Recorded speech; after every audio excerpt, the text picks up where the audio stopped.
ජීවිත කාලය පුරාවටම මහ හුඟක් දේ ඉගෙනගෙන සමාජයට බෙදා හරින පුද්ගලයෙක් එක්ක. ඔහුගෙන් අපිට ගන්න තියෙන, ඉගෙන ගන්න තියෙන දේ මහ ගොඩක්. සේවා කාලය පුරාවටම අපි වෙනුවෙන්, රටේ අනාගතය වෙනුවෙන් මහඟු සේවයක් කළ මෙතුමා අද විශ්‍රාම ගියා. නමුත් අපි වගේ ශිෂ්‍ය ශිෂ්‍යාවන් එක්ක, සමාජ සේවකයන් එක්ක, රාජ්‍ය සේවකයන් එක්ක, විවිධ සමාගම් එක්ක මෙතුමා කරන සේවය අපට මහඟු ආදර්ශයක්. එමෙන්ම සෑම පැතිකඩකින්ම භාෂාවෙන්, දේශපාලනයෙන්, මැතිවරණයෙන් එතුමාලද අත්දැකීම්, එතුමාගේ දැනුම අපේ අනාගතයට, රටේ අනාගතයට හුඟක් ප්‍රයෝජනවත්.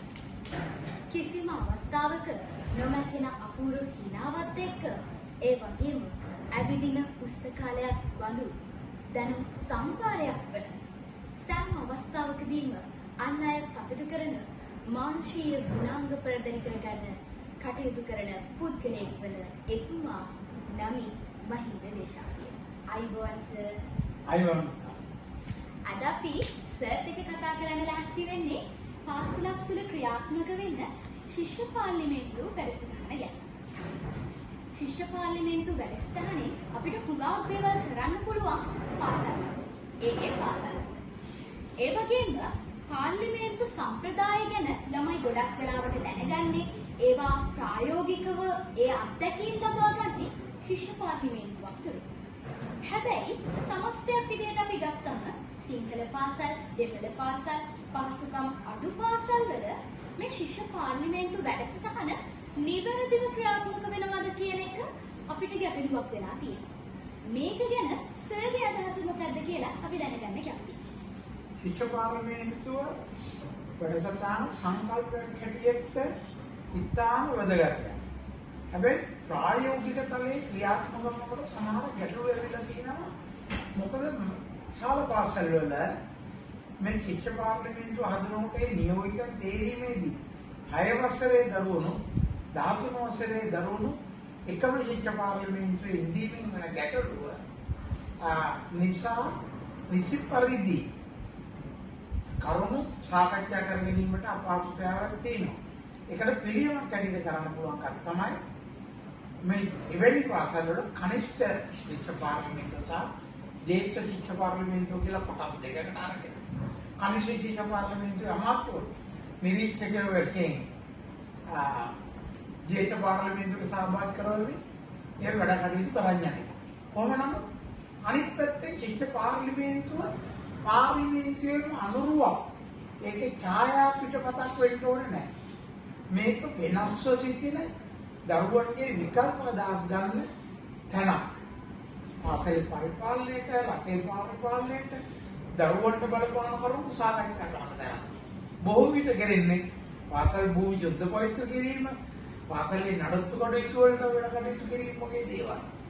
නමුත් මේකේ තියෙන වැදගත්ම කරුණ අරමුණ තමයි පාසල් ශිෂ්‍යාවන්ට ප්‍රජාතන්ත්‍රවාදයේ, නීති ආධිපත්‍ය, ඡන්දබලය, ඡන්ද දීමේ වැදගත්කම, අන්‍යයන්ගේ මතයට සවන් දීම, බෞද්ධරේ කැමැත්ත එකඟතාවය අනුව ක්‍රියා කිරීමට සූදානම් වීම යනාදී දූ දරුවන්ට ඉගැන්වීම තමයි මේකේ ප්‍රතිඵලය. ඒක නිසා අඳුම් වශයෙන් මගේ අදහස නම් මේ ශිෂ්‍ය පාර්ලිමේන්තුව තුළ සාකච්ඡා කරන්නට ඕන කරුණු තමයි තරුණයන්ගේ දිනය, ළමා දිනය, වැඩිහිටි දිනය, ඒ වගේ වරෙන්න ප්‍රජාතන්ත්‍රවාදී දිනය,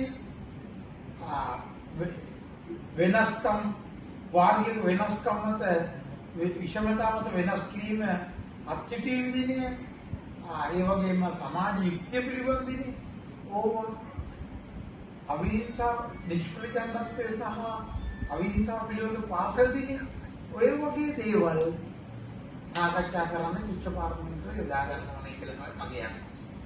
ඕනෑම වැඩසටහනක් කරනකොට සර් අපිට විවිධාකාර ගැටලු මතුවෙනවා. ශිෂ්‍ය පාර්ලිමේන්තුවක් වගේ වැඩසටහනක් අපි ක්‍රියාත්මක කරනකොට අපිට මතුවෙන ප්‍රධානම ගැටලුවක් වෙනවා මේ දැනුම කියන එක. ඒ කියන්නේ පාර්ලිමේන්තු සම්ප්‍රදාය ගැන ගුරුවරුන් අපිට ශිෂ්‍ය පාර්ලිමේන්තුවකට අවශ්‍ය මත පෙන්වීම සිදු කරන්නේ. ශිෂ්‍ය පාර්ලිමේන්තු සම්ප්‍රදාය ගැන දැනුවත් වෙලා තියෙන ගුරුවරු අපිට අවශ්‍ය වෙනවා.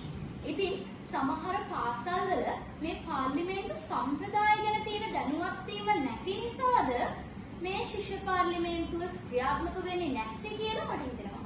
ඉතින් ශිෂ්‍ය පාර්ලිමේන්තුවකට අවශ්‍ය වෙන පාර්ලිමේන්තු සම්ප්‍රදාය ගැන තියෙන්න ඕනි මේ දැනුම ගැන සර් මොකද්ද හිතන්නේ?